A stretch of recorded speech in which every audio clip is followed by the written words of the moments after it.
Welcome back to Sports Radio 95.9 The Fan. My name's Mark, and yes, this is the Mark Moses Show, weekday afternoons from 3 to 6 p.m.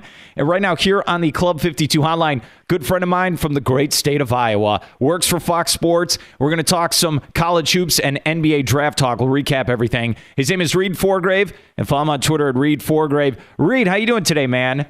I'm good. I got a cornfield on one side of the road, a cornfield on the other side of the road, and a golf course a few miles ahead of me. So life is good right now.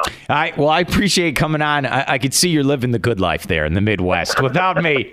Here's my thought. Since you cover college basketball just like I do, when I watch the NBA draft, and I was at the Amway Center in Orlando with all these Magic fans, I want your thoughts on this. When I'm watching this draft, I get to the point now where NBA GMs do not care for college basketball. Like, if you're Doug McDermott or Cleanthony Early, one of those type of players, you're on for 4 years, even a Patrick Young with Florida, they don't like you. You've played too much ball. There's too much tape. We want a guy who's 18 and he's never played basketball before. Did you get that sense? Yeah, young and fresh and athletic, right? Yeah. That's what the NBA draft has always been to some extent, but yeah, now I think it's as much as ever, maybe not more than ever, but yeah, they're drafting on potential. I think as much as any draft, and frankly, including the incredibly long Major League Baseball draft, this one is they're looking for a guy who isn't necessarily great right now, but who can be great, which is why you see so many one-and-dones. That they're looking for a guy who has the high ceiling. And frankly, if the guy stays in college longer than a year, perhaps two, that shows that their ceiling is likely a little bit lower than someone who played all 4 years in college. I mean, I don't like it, especially as a college guy, but it makes sense that they're looking, because as all these players are told, look at a Zach LaVine, UCLA, played 20 minutes a game, didn't even start for UCLA, but he was taken in the lottery. And when people advise him, it's, look, if it looks like you're going to go in the lottery, you should go to the NBA. You shouldn't even come back to learn the game of college basketball better, which is exactly what a kid like Zach LaVine needed. The truth is, that's just kind of the way of the world right now. And if you don't go, you're leaving money on the table.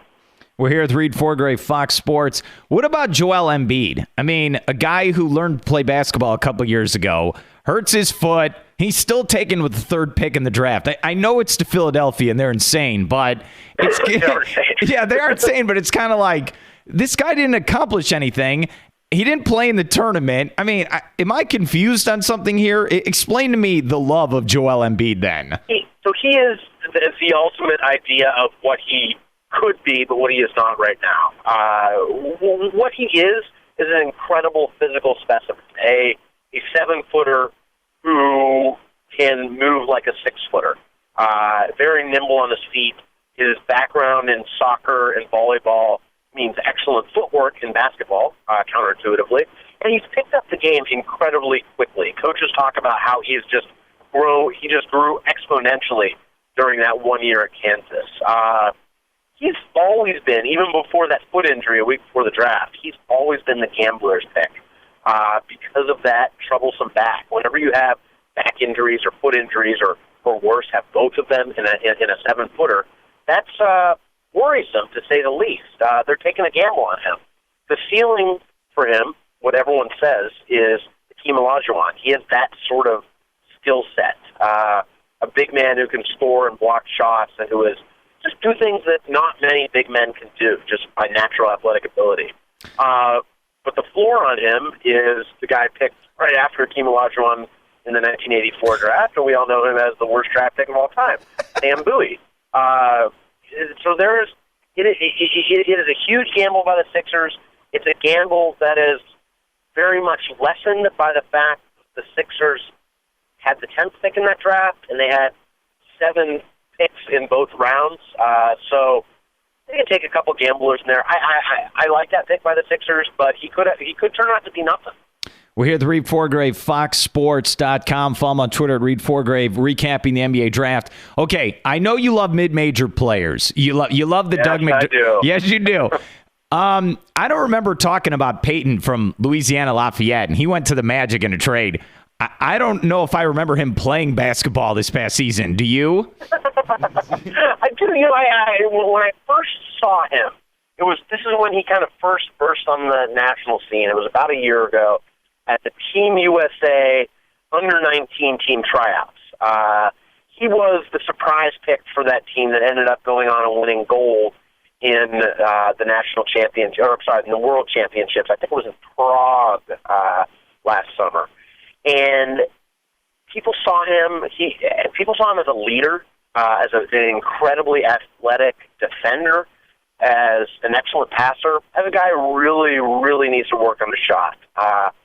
And that was a team that was just loaded with talent, loaded with high major talent. And Elfrid Payton, absolutely, when I saw him trying out for that team and when we saw him play out of the World Championship, he absolutely fit in with the best of the high major players who were on that team. So that's, it's a really interesting pick. Another interesting part of that pick is the guy who won MVP for that under-19 team that won gold at the World Championships was Aaron Gordon, the guy who the Magic took with the fourth pick, a pick that no one had on their mock draft, but a pick that I actually love. It's a really interesting, athletic, potential-filled twosome that the Magic got in those two players. Yeah, the build-in for the future. Guys who can't buy beers. That's what I love. Aaron Gordon was the youngest player in the entire draft. Oh, it's unbelievable. What about Shabazz Napier? He goes to the Heat. Did that guy hit the jackpot? Because I think so. He really did. I mean, he is my biggest sleeper in that entire draft. All of a sudden, I've been saying that for a month or more. All of a sudden, I felt like a week or two before the draft, he started really picking up steam in people's eyes. I was surprised he lasted till the 24th pick, and I was extra surprised that Charlotte traded him the way that they did. It's kind of a bizarre.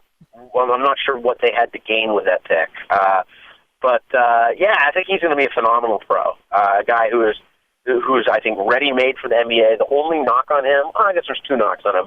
One is that he doesn't have the size, and frankly, the way that he plays basketball makes up for his lack of size. He plays very well in space. He can dribble off as defender, kind of back off and then see the floor. And two, the other question with him is, does he shoot too much? And I think he has the maturity to realize, especially when he's in the Miami Heat, that he's not the best player on the floor anymore. And he'll tone down his shot. I think he could be a really, maybe not an all-star, but as he proved at UConn, an absolute winner. A guy who I think just, it couldn't have turned that draft, especially having the 26th pick, could not have turned out better for Miami Heat. We're here at the Reid Forgrave, FoxSports.com. Follow him on Twitter at Reid Forgrave. You know what's interesting is last summer at this time, you're the first guy to really tell me about Andrew Wiggins from Canada. He goes to Kansas. Is this now the pipeline? I mean, you have New York, Chicago, Virginia, Philly, all these great players. But are we now going to Canada? Is this the next great pipeline for basketball players? Yeah, I mean, there is an impressive amount of talent in that. I almost called it that state. Sorry, Canada. There's an impressive amount of talent in that country that we didn't see even 10 years ago. All through college, there were tons of really good college players this past year who were Canadian. Tyler Ennis, he went 20th overall. He was a Canadian product. A lot of other guys. Nick Stauskas went 8th overall, another Canadian guy. You're seeing college teams really mining that pipeline and getting some really superior talent up there. I still think if I'm looking at what is the youth basketball capital of the world right now, I'm going to say Chicago, Illinois. Their high school basketball is second to none. Two of the top prospects coming in this coming season are from Chicago, Jahlil Okafor and Cliff Alexander, going to Duke and Kansas, respectively. That's Chicago's the place, and Chicago's almost Canada. So you're actually seeing quite a bit, especially in Toronto. There's a really impressive base that's rising up there. Okay, two more. I know you're a busy man. Real quick, who's going to have if we call golfing busy, then yes, I am. Okay. Who has a better pro career? Because I got to go Creighton, Wichita State smack talk. All right, Cleanthony early or Doug McDermott? I think Doug McDermott. Doug McDermott, as a scout told me, comes into the league doing one thing as well as anybody currently in the NBA, and that's shoot a three-pointer. He's a work in progress on defense, but I think especially under Tom Thibodeau, he'll get there.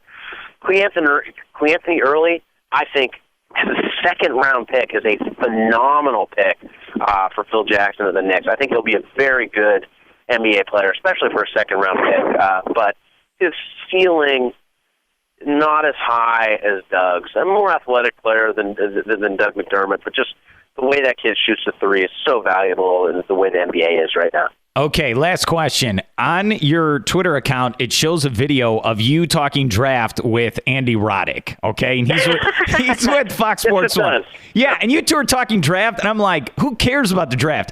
I want to ask Andy Roddick, like, all right, what was your move to get Brooklyn Decker? How do you not ask him this?